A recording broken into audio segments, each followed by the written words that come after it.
Yesterday, a few minutes after our daily briefing ended, sirens sounded across central Israel. The Houthi terrorist army in Yemen, one of Iran's proxy armies, fired a long-range missiles to central Israel.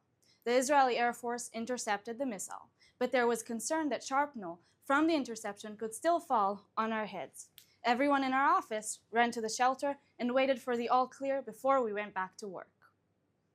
14 months ago, the Iranian regime and its proxies began attacking Israel on 7 different fronts: Hamas in Gaza, terrorists in the West Bank, Hezbollah in Lebanon, the Houthis in Yemen, Iranians in Syria, Iranian-backed militias in Iraq, and the Iranian regime itself.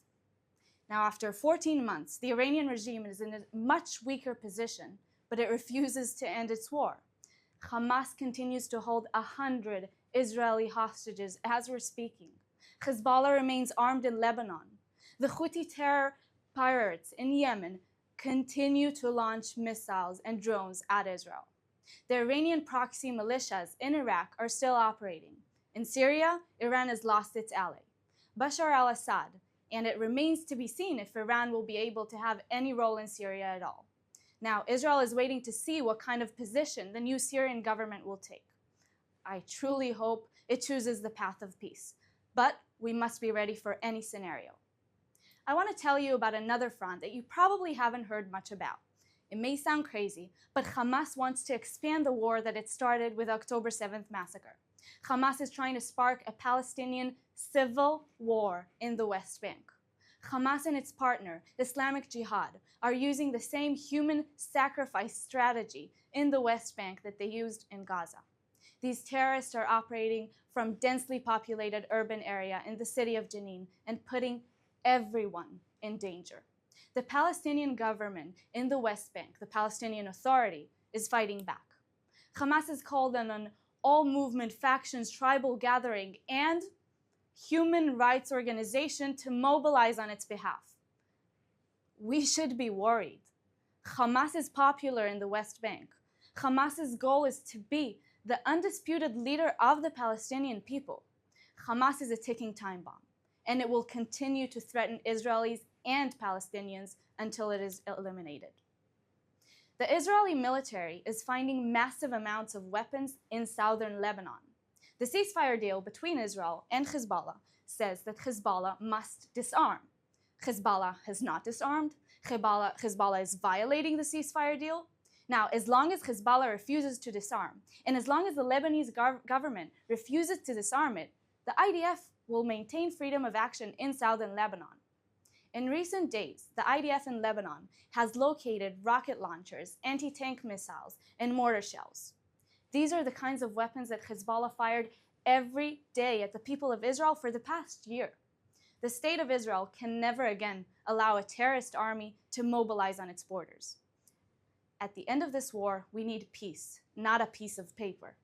The government of Lebanon should make peace with Israel, disarm Hezbollah, and build a better future for the next generation. Israel's biggest concern right now is not Iran's proxy armies, it's the Iranian regime itself. It has been weakened, but it still wants to destroy Israel. And it is still enriching uranium that could be used to build a nuclear bomb. Israel cannot allow Iran to acquire a nuclear weapon capability. We need maximum pressure on the Iranian regime until it gives up its military nuclear programs and chooses to live in peace with its neighbors and with its own people. Now, let's take some questions from our audience on social media. Thank you, Maya. Our first question comes from Raz on Instagram. What is the current situation in Gaza? Does Hamas remain a threat? Well, that is an excellent question, Raz. Hamas is still a threat, as I think we're all aware, and that is one of the reasons that the IDF is still operating inside Gaza. I do want to mention that the IDF has been able to take down Hamas's leaders and is working towards one of the main goals during this war, to dismantle Hamas. But Hamas is still existing and, as I just mentioned, still holds 100 innocent civilians hostage in Gaza under horrible conditions.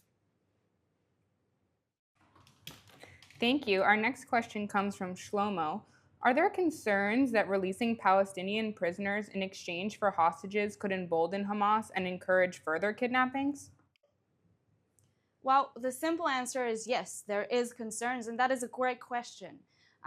There is concerns. Let me just give you an example. In the Gilad Shalit, an Israeli hostage who was held in captivity, in his deal for his release, 1,000 terrorists who were prisoners were released. Now, amongst these 1,000 terrorists was Yahya Sinwar, the head of Hamas.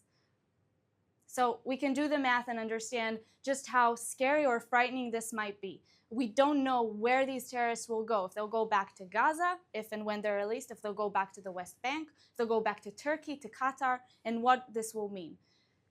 On the other hand, like I just said, we have 100 hostages being held in Gaza, and so there's a lot at stake and a lot of concerns either way.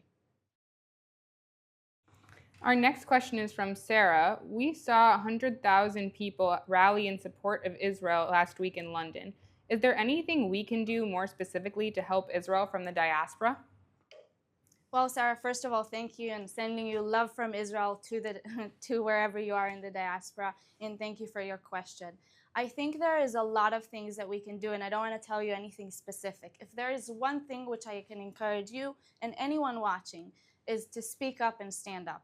The reason that I did my reserve service in the OTEF to speak for the truth, the reason that I'm standing here in front of you today and do what I do on a daily basis is because I believe we need to fight the misinformation, we need to fight the anti-Semitism on the rise, and we have to continue telling the truth. So on whatever way, whatever platform that you have, please speak up and stand up. Thank you. This is our final question. What message have you found to be most meaningful throughout your advocacy? A great last question.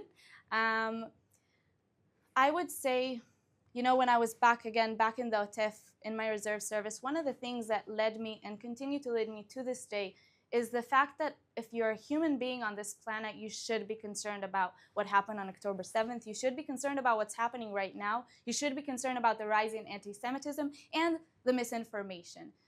So whoever you are in the world, and whether you're Israeli, Jewish, not Israeli, non-Jewish, this should concern you because this matter is a matter of humanity, of human beings. That's all we have time for today. Thank you so much for joining us, and please join us again tomorrow.